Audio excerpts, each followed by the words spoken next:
Assalamualaikum warahmatullahi wabarakatuh. Hai anak-anak sekalian, bagaimana kabarnya pagi ini? Masih sehat bukan? Jangan lupa untuk selalu menerapkan protokol kesehatan dimanapun kalian berada. Oke, pada pertemuan kali ini kembali lagi bersama saya dalam pembelajaran kimia kelas 11. Nah, sebelum memulai pembelajaran hari ini, mari kita berdoa menurut agama dan keyakinan masing-masing. Berdoa disilakan. Selesai. Oke, untuk pembelajaran kali ini kita akan mempelajari tentang kesetimbangan kimia. Tujuan pembelajaran hari ini, kalian diharapkan dapat memahami tentang konsep kesetimbangan dinamis, ciri-ciri atau syarat terjadinya kesetimbangan, dan tetapan kesetimbangan. Nah, di akhir pembelajaran hari ini kalian akan melakukan kuis menggunakan aplikasi Quizizz. Untuk memulai pembelajaran hari ini, ada baiknya kalian menonton video tentang kesetimbangan kimia sebagai berikut.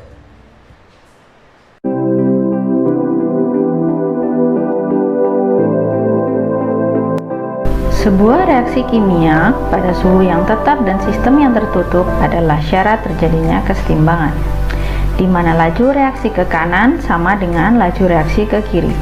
Kesetimbangan dinamis terdiri dari kata dinamis yang artinya reaksi berjalan dua arah dan kesetimbangan yang artinya konsentrasi reaktan dan produk konstan atau tidak berubah di dalam sistem.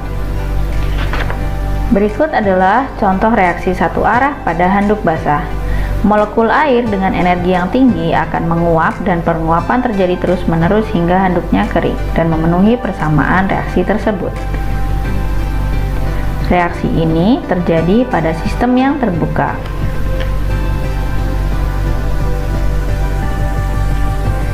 Jika handuk basah ditempatkan pada tas yang tertutup, dia tidak akan mengering. Molekul air yang memiliki energi tinggi akan menguap dan uapnya akan terperangkap di dalam sistem. Pada saat yang sama, molekul dengan energi yang rendah mengembun di sekitar permukaan handuk. Laju reaksi penguapan akan lebih cepat daripada laju reaksi pengembunan sampai mencapai kesetimbangan, di mana laju reaksi penguapan sama dengan laju reaksi pengembunan. Dengan persamaan reaksi ditunjukkan sebagai berikut. Reaksi kesetimbangan direpresentasikan oleh panah dua arah yang artinya reaksi berjalan secara bolak-balik. Dan kesetimbangan dinamis hanya akan terjadi pada sistem yang tertutup.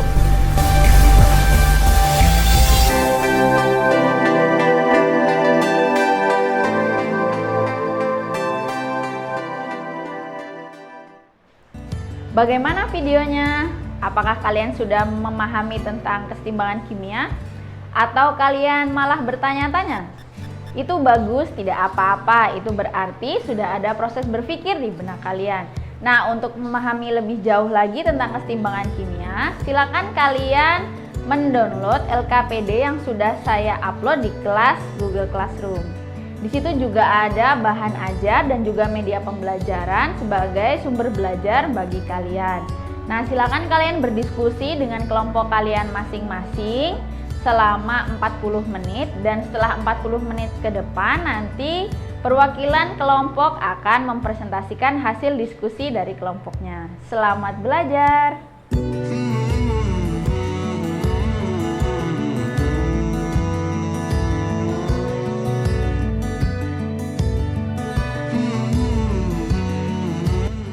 Nah, sekarang saya persilakan perwakilan satu kelompok untuk mempresentasikan hasil diskusi dengan kelompoknya.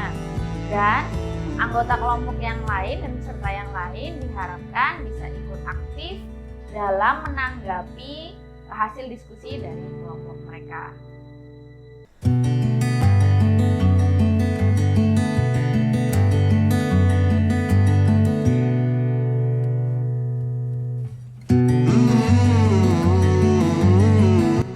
Dari hasil diskusi kali ini, mari kita membuat kesimpulan untuk pembelajaran hari ini.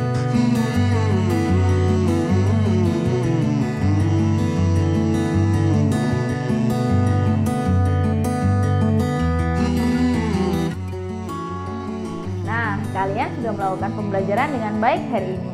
Kalian sudah mengerjakan LKPD, berdiskusi dengan kelompok kalian, sudah melakukan presentasi, dan juga sudah membuat kesimpulan.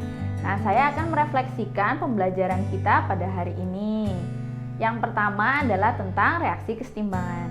Reaksi kesetimbangan adalah sebuah reaksi yang berjalan dua arah.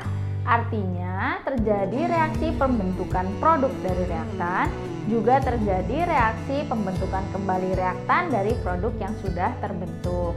Kemudian, reaksi ini direpresentasikan oleh panah bolak-balik yang artinya reaksinya berjalan secara bolak-balik. Kemudian, pada saat tercapai kesetimbangan, laju reaksi ke arah produk sama dengan laju reaksi ke arah reaktan. Pada saat tercapai kesetimbangan, konsentrasi produk dan reaktan di dalam sistem adalah konstan atau tidak berubah. Nah, secara makroskopis memang tidak terlihat perubahannya, tetapi bukan berarti reaksi kesetimbangannya berhenti. Reaksi kesetimbangan terus terjadi secara mikroskopis dan tidak dapat dilihat oleh mata. Reaksi kesetimbangan hanya bisa terjadi pada suhu yang tetap dan pada ruangan tertutup. Hal ini supaya tidak terjadi perpindahan materi keluar dari sistem. Kemudian yang terakhir adalah tentang tetapan kesetimbangan. Tetapan kesetimbangan adalah hasil perhitungan dari hasil kali konsentrasi zat-zat hasil reaksi dipangkatkan dengan koefisiennya dibagi dengan hasil kali konsentrasi zat-zat per reaksi dipangkatkan dengan koefisiennya.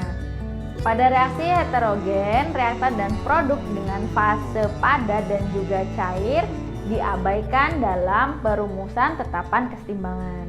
Seperti itu. Nah, di akhir pembelajaran, mari kita mengerjakan kuis di aplikasi Quizizz. Linknya bisa kalian klik langsung di sini.